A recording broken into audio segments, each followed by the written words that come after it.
ಸಹೋದರ ಸಹೋದರಿಯರೇ, ನಿಮ್ಮೆಲ್ಲರಿಗೆ ನನ್ನ ಹೃತ್ಪೂರ್ವಕವಾದ ವಂದನೆಗಳು. ಇವತ್ತಿನ ದಿವಸ ಕರ್ತನ ವಾಕ್ಯ ಯಾವುದಂದರೆ ಮತ್ತಾಯನ ಬರೆದ ಸುವಾರ್ತೆ 4ನೇ ಅಧ್ಯಾಯ 23ರಿಂದ 25ರಲ್ಲಿ.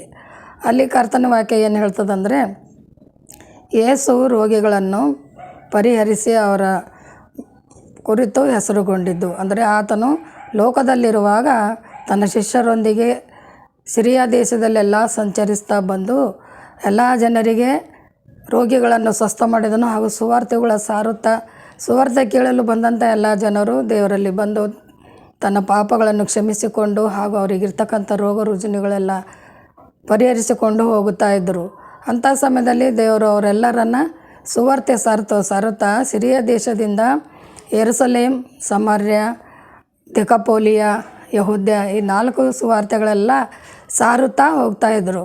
ಅಂಥ ಸಮಯದಲ್ಲಿ ಎಲ್ಲ ಜನರು ಕೇಳಿ ದೇವರ ಕಡೆ ತಿರುಗಲಿ ಅಂತ. ಯಾಕೆಂದರೆ ದೇವರು ನಮ್ಮ ಮೇಲೆ ಅಷ್ಟು ಪ್ರೀತಿ ಮಾಡಿ ಕರ್ತನ ವಾಕ್ಯ ಏನು ಹೇಳ್ತದಂದರೆ, ನಾವು ನಮ್ಮ ಸಲುವಾಗಿ ದೇವರು ತನ್ನ ಪ್ರಾಣವನ್ನೇ ಶಿಲುಬೆ ಮೇಲೆ ಕೊಟ್ಟು ತಿರುಗಿ ಜೀವಿತನಾಗಿ ಎದ್ದ. ಆದರೂ ಕೂಡ ನಮ್ಮ ಮೊಂಡತನ ನಾವು ಬಿಡಲಾರದ ಕಾರಣ ದೇವರು ತಿರುಗಿ ಮತ್ತೆ ಆತನು ನಮಗೆಲ್ಲ ಸುವಾರ್ತೆಯನ್ನು ಸಾರಿ, ನೀವು ದೇವರ ರಾಜ್ಯಕ್ಕೆ ನೀತಿಗಾಗಿ ತವಕ ಪಡೀರಿ ಅಂತ ಹೇಳ್ತಾರೆ. ಯಾಕಂತಂದರೆ ರಾಜ್ಯಕ್ಕಾಗಿ ನೀತಿಗಾಗಿ ತವಕ ಪಟ್ಟಾಗಲೇ ನಾವು ದೇವರ ಕಡೆ ತಿರುಗಿಕೊಳ್ಳಲು ಸಾಧ್ಯವಲ್ಲ. ಅದಕ್ಕಾಗಿ ಕರ್ತನ ಸುವಾರ್ತೆ ಸಾರುತ್ತಾ ಹಾಗೆ ಬಂದು ನಂತರ ಅವರ ಜೊತೆಯಲ್ಲಿ ತನ್ನ ವಾಕ್ಯವನ್ನು ಸಾರಿ ಪಾಪ ಪರಿಹಾರ ಮಾಡಿಕೊಂಡು ಹೋಗ್ತಾ ಇದ್ದರು.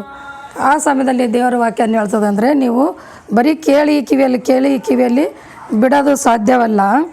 ಆದರೆ ಅದೇ ಮತ್ತಾಯ 6:3ರಲ್ಲಿ ಹೇಳ್ತದೆ ಏನಂತಂದರೆ,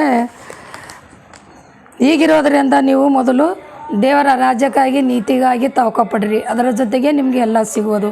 ಅಂದರೆ ನಾವು ಒಬ್ಬೊಬ್ರು ಏನು ಮಾಡ್ತೀವಿ, ಪ್ರಾರ್ಥನೆ ಮಾಡಿದ್ರೆ ನಮ್ಗೆ ಉತ್ತರನೇ ಸಿಗಲಿಲ್ಲ ಅಂತ ಹೇಳ್ತೀವಿ. ಆದರೆ ಅದಕ್ಕೆ ಕಾರಣ ಏನು ಗೊತ್ತಾ? ನಾವು ಮೊದಲು ದೇವರ ರಾಜ್ಯಕ್ಕಾಗಿ ನೀತಿಗಾಗಿ ತವಕ ಪಡಬೇಕು. ಆ ಪಟ್ಟಾಗಲೇ ದೇವರು ನಮಗೆ ಅದರ ಜೊತೆಗೆ ಎಲ್ಲವೂ ಸಿಗುತ್ತದೆ ಅಂತ ಹೇಳ್ತಾರೆ.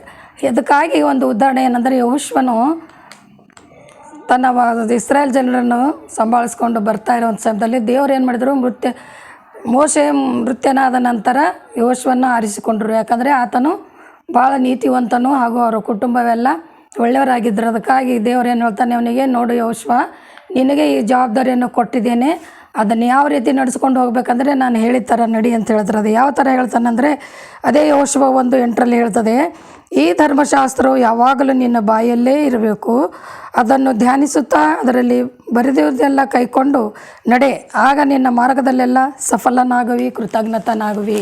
ದೇವರೇನು ಹೇಳ್ತಾರೆ ಅಂದರೆ, ಈ ಗ್ರಂಥದಲ್ಲಿ ಅಂದರೆ ಸತ್ಯವೇದದಲ್ಲಿ ಬರೆದಂಥ ಎಲ್ಲ ಆಜ್ಞೆಗಳನ್ನು ನೀನು ಕಾಯ್ಕೊಂಡು ಹಗಲು ಇರುಳು ಧ್ಯಾನಿಸುತ್ತಾ ಆತನ ವಾಕ್ಯಗಳನ್ನು ಧ್ಯಾನಿಸ್ತಾ ನಡೀತಾ ಹೋದಂದರೆ ನಿನ್ನ ಮಾರ್ಗದಲ್ಲಿ ಏನೈತಿ, ಕೃತಜ್ಞತನಾಗಿರುತ್ತೆ.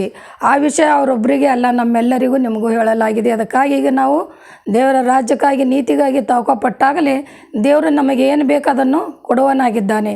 ಅದಕ್ಕಾಗಿ ಕರ್ತನ ಪ್ರಯತ್ನದಲ್ಲಿ ನಾವು ಕೂಡ ಸೇರಿದವರಾಗಿ ಆತನು ತಿರುಗಿ ಭೂಲೋಕಕ್ಕೆ ಬರುವಾಗವರೆಗೆ ನಾವೇನು ಮಾಡಬೇಕು, ಆತನ ರಾಜ್ಯಕ್ಕಾಗಿ ನೀತಿಗಾಗಿ ತವಕಪಟ್ಟು ಆತನ ಕಡೆ ತಿರುಗಿಕೊಂಡು ನಾವೆಲ್ಲರೂ ಆತನ ಮಕ್ಕಳಾಗಿ ಬದುಕೋದ ಸಲುವಾಗಿ ಕರ್ತನಾದ ಯೇಸು ಕ್ರಿಸ್ತನು ಇಷ್ಟೆಲ್ಲ ಪ್ರಯತ್ನ ಮಾಡಿದರೆ ಅದನ್ನು ತಿಳಿದುಕೊಂಡು ನೀವುಗಳು ಅದೇ ಮಾರ್ಗದಲ್ಲಿ ನಡೆಯರಂತೆ ಇವತ್ತಿನ ವಾಕ್ಯ ಆಗಿರ್ತದೆ.